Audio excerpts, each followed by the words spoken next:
All right, quick video here. I wanted to make this a little bit shorter because my last video was so long. Sorry about that if you watch it. But yeah, I wanted to talk about my old setup versus my new setup because I put something on Facebook the other day and I can't remember his last name. I want to say his first name was Aaron. He's got an awesome little CRV he's building too. Yeah, check it out if you see it. He's always doing stuff custom, his own way. It's really cool. And he's always taking it out trailing. So he's always pushing that thing to the test. So shout out to him. And I'll try to tag his name in the post. But anyways, a lot of people are like, hey, the lift you have is just a 3-inch lift. Well, in a sense, that's true. In a sense, it's not. So generically, Honda Rescue Garage, his 3-inch lift is the 3-inch lift. And for most CRVs, you're going to get 3 inches if you're running older, worn out suspension, or even just good but older OEM. You're going to get that equivalent of 3 inches close here or there, maybe a little bit higher, a little bit lower, depending on what struts and springs and stuff you're running and everything and how old your stuff is.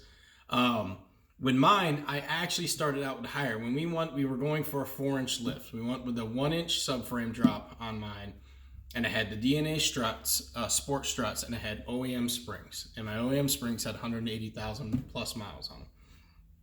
And those sport struts compress your springs quite a bit too. Now I found out after getting a new set of OEM style springs and struts.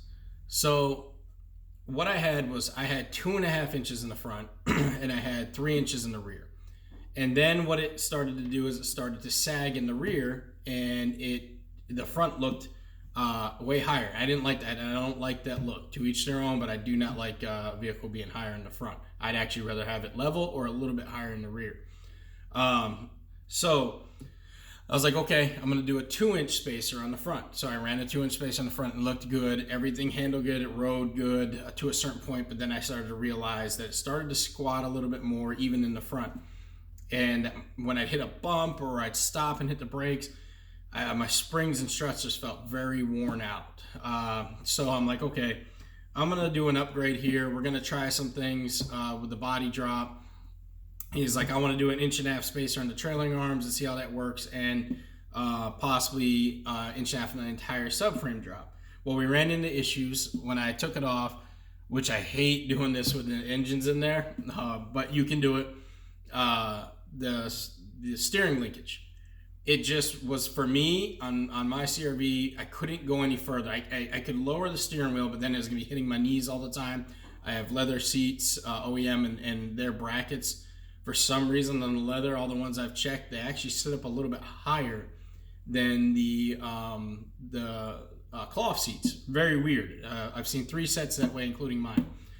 So I'm not saying every single one is, but the 3 that I've ran into have actually set up a little bit higher than the cloth ones. So I didn't want to do that. I was like, I'm not gonna be banging my knees all the time. I'm gonna do that. And on top of that, it just doesn't seem safe to me because it's already stretching it to the max. And the bolts are notched. I can't remember the exact word for it, but they're notched where you have to put them in the right spot. So the actual steering linkage, goes on each end of your steering rack and your steering rack and pinion, and then your steering column. And you have to get these 2 bolts on each side in the right spot. Well, that was another issue. You just couldn't do it, and I wasn't going to force it, and that's just not something that I believe anybody should risk. Not your steering. So we couldn't get that, and he was like, okay, we're either going to have to make a longer steering linkage or figure that out. Well, so all we did was the 1.5 inch on the rear trailer, which made a difference too. I would say that was way better than just the inch. It brought it out a little bit more. Didn't bring you, because when you're lower, you'll find out that when your rear trailer will start to pull in like this, while your rear strut is actually in your rear control arm wants to go this way. It's really annoying.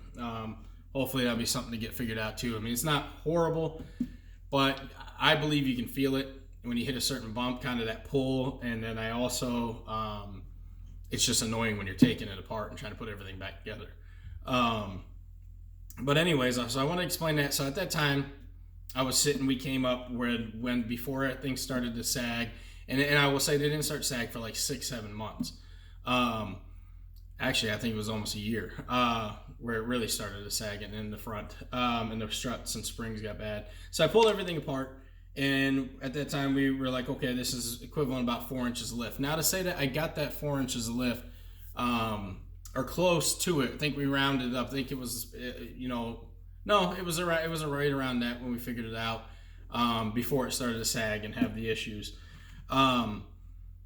But that was with the True Heart camber kits, the True Heart lower control arms. I did all new bushings, so everything was firm and fitting really well. So, like I said, I replaced everything. My trailer arms weren't sagging at all. They weren't pulling in, any certain way. They weren't stealing any amount of lift from me, basically, or any amount of structure the way the thing should sit. So that being said, I was like, all right, well, these struts got to go, and these springs got to go. They're just too worn out. So I pulled the struts off. The struts actually weren't in that bad of shape, surprisingly. The sports struts, I was really surprised. For $100, 2 years later almost, they're still doing pretty decent. Is there better struts out there? Absolutely, far better. But for that price, I was really surprised. The springs were shot. The springs were soft. I mean, they were from Florida. They had no rust on them, nothing like that, but they were definitely soft and worn out. So I'm like, okay, we're going to see what kind of lift I get with these new TRQ springs and struts. And I'm going to leave everything the same. So we do that, and I'm like, holy shit, this thing's like squatting even more in the rear, and the front just doesn't look right. And I'm like, this was really hard to get in. I had to compress them really well. And I'm like, it looks like my springs. I'm looking at it. I'm watching it after it sits and settles for a day or two. And I'm like, it looks like my springs are compressed way more than they need to be. I was like, I actually think I'm robbing myself lift from the springs and suspension travel. And of course, I'm not like a freaking genius at this, like, as far as like Ben, he does really well, really digs into this, looks at it way further than I do. I'm just telling you from my own experience. Everybody might have something a little bit different to give, and I'm just giving back to the community to kind of help out what I went through. But I found out that those 3-inch spacers and 2.5 inch in the front I put back in were compressing my strut and spring way more than need to. I was actually losing just natural lift from the springs. And I was like, I want to try something. Let's go down to 2.5 inches in the rear and 1.5 inches in the front. And I almost think it's going to sit up higher. And he was like, all right, yeah, let's try it. It might make sense. You might be just, pushing your, compression, your suspension too much. Sure enough, we did that. And I actually sit a little bit higher than I did before. You can see I have a before and after picture. And if you actually look, you can see the difference in the front. And then with the aerogenics spacer, you can clearly see it very well. Which another thing is, I've explained on that, that's a great spacer for just daily driving or driving around. It helps the ball joint not be at such an aggressive angle. What it doesn't do, so a lot of people don't get confused, when you're at full flex, it's no different. You're right at that aggressive angle. And in fact, on the passenger side, sadly, I found out my control arm still hits the spring. Left side, or driver's side, yeah, left side, it fixed it. It doesn't, when you're full flex, it doesn't come back and hit that spring. That's really another story for, a tale for another time.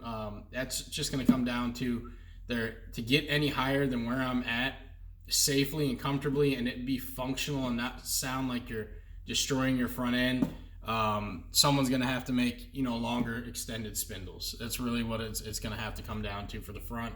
And some more, geometry work, I guess, in the rear to get things a little bit, to fit a little bit nicer in that toe and everything to be better. Because where I sit right now, I feel, and same thing with talking with Ben, I feel like I'm pretty much maxed out as far as doing it safely. If it was just an off-road rig and I was driving down the road just to go mudding or something, I mean, that's different. Then I wouldn't give a crap. But I drive this thing everywhere, so I'm looking to do it safely.